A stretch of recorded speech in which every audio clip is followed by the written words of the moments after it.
고 의사진행 발언 드리겠습니다. 이혜민 의원 의사하십시오. 네, 조국혁신당 이혜민입니다. 첫 번째는 아까 여러 의원님들께서 지적을 하신 김영숙 교수 관련된 사업에서 특히 김영숙 교수 맞춤형 공고라고 제가 국감 중에 말씀을 드렸던 ADHD 관련된 사업 예산은 다 삭감을 하려고 지금 계획을 하고 있고 이번에 서면 질의를 드렸습니다. 답변을 제대로 해주시기를 당부드리고요. 소위에서 심사할 예정입니다. 두 번째는 장관님, 아까 한민수 의원님께서 질의를 하셨던 제로 트러스트 보안 모델 대해서요. 한민수 의원님께서는 기재부가 내리꽂은 예산이다라고 표현을 하셨잖아요. 과정상의 문제 또한 문제고요. 그걸 과기정통부는 지금 이해를 하고 있는 건지 제가 궁금해서 제 주질이 가기 전에 한번 짚었으면 좋겠는데 예산이 좀 많이 편성이 됐잖아요. 기존 보안 모델 대비 어떤 장단점이 있는지 아셔야 사실은 예산을 제대로 짜는 건데 이게 왜 그러냐면 까딱 잘못하면 어떤 분야에서는 생산성 저하 문제로 나타날 수가 있습니다. 그냥 좋아 보여서 마구 도입 이렇게 되면은 좀 큰일이고 과기정통부에서는 이거를 명확하게 알아야지 예산 편성에 직접적으로 이야기를 하실 수 있다고 생각을 해요.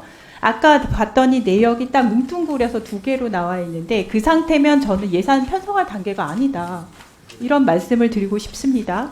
기재부에서 이거를 내용을 이렇게 뭉뚱그린 이유가 알고 그렇게 내리꽂았는지 아닌지 모르겠는데 과기정통부에서는 꼭 기재부에 따지셨으면 좋겠고 그냥 받지 않으실 수 있도록 저는 과방위 예결소위위원으로서 전액 삭감 의견 올리겠습니다. 기재부 보고 안 그러면은 제대로 된 내역 가지고 오라고 하시면 됩니다. 아까 존경하는 황정화 의원님의 질의에서 네이처지에 논문 실은 학생 현장 목소리를 전달했더니 장관님께서 이상한 의견이라고 하셔서 제가 깜짝 놀랐어요. 이거는 현장하고 너무 동떨어진 인식 상황인데 큰일입니다. 왜냐하면 예산에는 현장이 반영이 되어야 됩니다. 제가 그 부분에 대해서는 그럼 혹시 끝나고 시간이 되면 말씀을 하시면 좋을 것 같아요. 지난주에 과기정통부에서 예산안 발표가 7일인가? 그때 됐을 때 과학기술계 쪽에서 꽤나 유명한 되게 큰 사이트에서 올라온 글이 있어요. 요지는 이번 정권에서 한국과학기술계를 아주 체계적으로 너무나도 쉽게 파괴하고 있다라는 것이고 그러면서 한국과학기술계가 천공의 성 라퓨타냐 이런 말도 있었어요. 장관님께서 분명히 예산에 대해서 발표를 하실 때는 의도는 그것이 아니었을진데 현장에서는 그런 언급하신 부분과 완전히 정반대 의견이 나오거든요. 그래서 조금 살펴봤습니다. 슬라이드 한번 보죠. 이번 과기정통부에서는 R&D 예산 전면 복구했다고 하지만 사람들이 얘기하는 건 이거예요. 자연적인 생태계, 왼쪽을 보면은 맨 위에는 포식자가 있죠. 덩치가 크고 개체수가 적습니다. 맨 아래는 풀뿌리죠. 거기는 굉장히 사이즈가 작지만 개체수는 굉장히 많죠. 오른쪽이 이번에 과기정통부에서 내놓은 R&D 예산 이렇게 인지를 하고 있습니다. 그래서 이걸 보여드린 이유는 과기정통부에서 R&D 예산이라는 것을 이야기를 하실 때 R&D 생태계, 우리나라의 과학기술계의 생태계라는 것을 감안을 하시고 반드시 생각해야 되는 개념이라고 생각이 돼서요. 이거는 사실 초등학생도 아는 개념이잖아요. 가져왔습니다. 생애 기본 연구를 폐지하고 개인 기초 연구 과제 수를 축소하고 해서 저렇게 받아들인 것 같습니다. 저는 이 부분에 대해서 국정감사 동안 되게 여러 번 지적을 해왔고요. 예결소위에서 반영될 수 있도록 지금 진행을 할 예정입니다. 다음 슬라이드요. 이번에 올라온 예산이에요. 우선 여기서 볼 수 있는 건 빨간색 박스 쳐진 것의 맨 오른쪽 두 컬럼을 보시면 되는데 보시다시피 생애 첫 연구나 기본 연구 신규 예산이 아예 없습니다. 지난번 국감할 때 제가 한양대 무용전공하신 김영숙 교수 마음건강 관련된 예산은 수백억씩 꽂히는데 1, 2억 없어서 비체열 혈당 체크 연구 중단하시게 된 이기진 교수님 예를 들었었잖아요. 그 예를 든 이유는 기본 연구가 우리나라 기초 연구계의 근간을 떠받치는 연구 인력 양성을 위한 맨 아래 생태계, 맨 아래 차지하는 굉장히 중요한 사업이라는 부분을 강조했는데 이번에 현장에서 과학기정통부가 내놓은 예산안을 어떻게 받아들이는지 조금 알기 위해서 제가 2022년도, 그 다음에 2025년도 사업 공고를 비교를 해봤습니다. 다음 슬라이드요. 이게 2022년도에, 그러니까 2021년도에 내놓은 거죠. 2022년도 과기정통부 기초연구사업 신규과제 공모 관련된 건데, 보시면 풀뿌리에 해당되는 것의 개수만 먼저 한번 보겠습니다. 2,560개 내외고요. 다음 슬라이드요. 2025년도 이번에 내놓으신 거를 보시면은 우선 거기 그 항목이 없어졌어요. 없어져서 열심히 찾아봤더니 씨앗 연구 등등등 해서 우수 연구 안에다가 끼겨 넣어 놓으셨는데 개수가 우선 720개에서 800개 내외입니다. 이 안은 저는 어떻게 이걸 해석을 하냐면은 우리 정부는 R&D에 장기 투자 안 하겠다. 그런 의미로 받아들여져요. 장기 투자는 적어도 R&D에서는 말 그대로 길게 투자하는 것뿐만 아니라 미래와 불확실성에 대해서 투자를 하는 것입니다. 근데 이거는 뭐냐면 우리 노벨상 얘기 많이 했잖아요. 노벨상 초기 투자에 과연 이런 식으로 다 된 밥에만 연구비 투자하냐? 아니거든요. 여러분께서 깎아버린 연구에서 노벨상 나올 수 있어요. 해서 이 부분에 대해서는 사이즈가 크고 인맥만 좋은 곳에 돈을 몰아주겠다? 그거야말로 생태계 파괴하는 무식한 예산이고요. 풀뿌리 연구자들 외면하는 R&D 카리텔 예산이라고 지적받을 수밖에 없습니다. 신설된 사업도 보시다시피 굉장히 많습니다. 근데 사업의 유형이 너무 많아요. 너무 많고 잘게 쪼개놔서 아마 연구과제 지원해보셔서 지금 끄덕끄덕 아실 텐데 이걸 지원을 해야 되는 연구자들 입장에서 생각을 해봤을 때는 어떤 과제에 지원을 해야 될지 현장의 혼돈 그 자체여서 그래서 천공에선 라피탄 이런 말이 나온 겁니다. 기초연구만큼은 분야나 방식 한정하는 것보다는 최대한 자율성을 줄 수 있도록 해야 된다고 생각을 하고요. 그리고 이제 아까 개체수 얘기했잖아요. 예산 증액 부분도 중요하지만 과제 수가 꽤 중요한 영역입니다. 아까 씨앗 연구라고 이름도 있던데 이름은 잘 지은 것 같아요. 씨앗을 뿌리는 심정으로 지원을 해줘야 되기 때문에 과제 개수 중요한데 아까 생태계 그림 기억하시죠? 씨앗 5개 심어놓고 100% 발화율 이거 기대하지 않잖아요. 다음 슬라이드요. 과제 수가 2021년에 비해서 1917개 줄었습니다. 과제 한 개당 아마 연구자 뭐 3-4명 정도로 계산을 하면은 어림잡아 한 7,000명 정도의 연구자가 기회를 잃었다고 볼 수 있고요. 예산 증가하고 지금 재배분해서 개인 기초 과제 수 복원을 해야 합니다.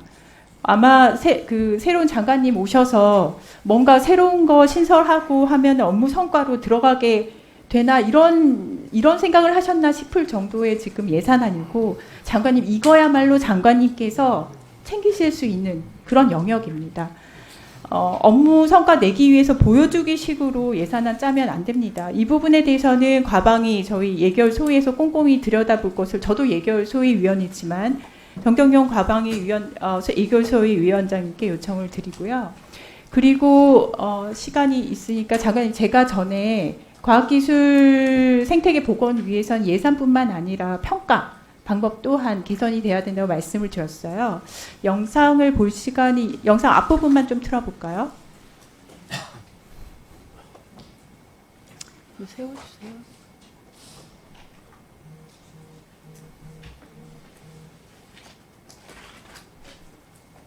화면 한번 보실까요? Attention is all we need라는 논문을 검색해봤습니다. 첫 번째 사이트는 아카이브라고 불립니다. 프리프린트되는 논문들이 다 전 세계에서 모이는 곳이에요. AI 쪽에서는 굉장히 유명한 논문이고요. 챗GPT의 T 트랜스포머에 대한 논문입니다. 우리나라에서 평가에 사용하는 정량 지표인 임팩트 팩터 아카이브는 몇 점일까요? 잘 모르겠습니다. 우리나라 연구자들이 평가받는 지표의 임팩트 팩터는 0점입니다. 네, 저렇게 전 세계 AI를 뒤집은 논문이요. 네, 진짜 여기 옆으로 치워두고 임팩트 팩터 사용해 띄워주세요. 네. 그때 말씀드린 후에 저는 되게 고맙게 생각을 하는데요. 평가 체계를 바꾼 부분이 눈에 띄어서 이걸 갖고 왔습니다.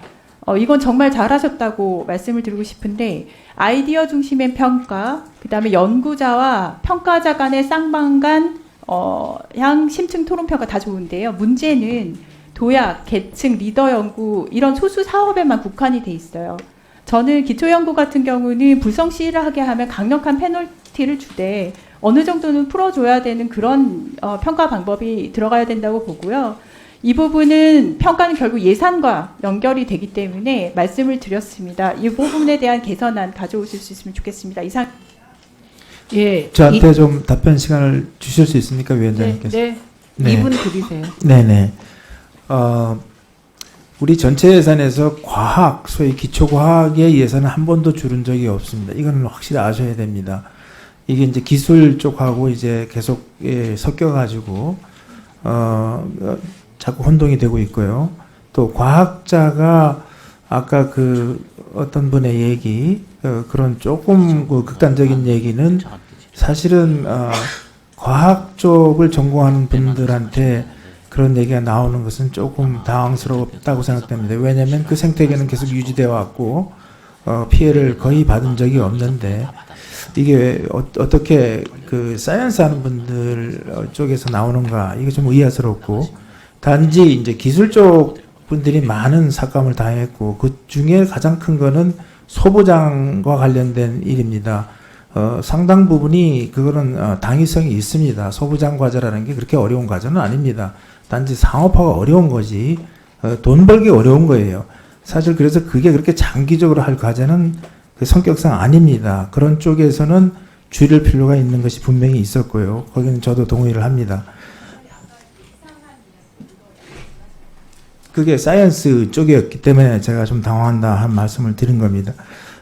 또 하나는 지금 계속 말씀하시는 게 이제 아마 그 풀뿌리에 3천만 원씩 주고 뭐 이런 것들인데 실제로 3천만 원을 줘서 그렇게 큰 도움이 안 되는 시대가 됐어요. 그러니까 우리 학생들한테 소위 말하는 그 인건비로 쓰기도 어려운 돈이고 그건 너무 단위가 작다라는 생각입니다. 최소한 아무리 못해도 5천만 원, 가급적 한 1억 정도는 줘야 신진 연구자가 이제 털을 잡는데 박사를 하나 내는데 한 5년 걸리거든요. 그 기간 동안은 계속해서 환경을 제공해야 된다는 측면에서 말씀하신 걸로 이해하고 있고, 저도 그 부분 이 풀뿌리 이런 걸 다 없애고 이런 거는 그런 쪽에서 생태계를 조금 약간 교란한 측면이 있다. 이게 동의를 합니다. 그래서 올해는 전면적으로 보완하려고 애를 쓰고 있고, 말씀하신 것처럼 그 피라미드 구조가 제대로 된 건강한 생태계라는 것도 저희 동의를 합니다. 어쨌든 앞으로 조금 더 이 과정이 어디서 온 거냐면 패러다임이 바뀌는 데서 왔습니다. 사실은 굉장히 지금 AI 시대로 해가지고 급격히 이제 과학기술 생태계가 확 바뀌어 나가는데 국가 R&D도 거기에 맞춰야 된다 이런 결단이었는데 그것이 제대로 타임을 충분히 쓰면서 따라갔으면 참 좋았는데 그런데 아쉬운 면이 있어서 저는 계속해서 소통에 문제가 있다고 말씀드린 것입니다. 이상 마치겠습니다. 예, 이창윤 과기부 1차관이 4시 20분에 회의장에 출석할 예정입니다. 가방위 위원님들은 질의에 참고하시기 바랍니다. 과기부 1차관이 출석하면 과기부 2차관은 이석하셔도 좋습니다. 벌써 오셨습니까? 4시 20분에 오신다고. 거기를 먼저 가셔야. 저거 교체를 해야 될 것 네네, 같습니다. 가십시오. 예, 거꾸로네요.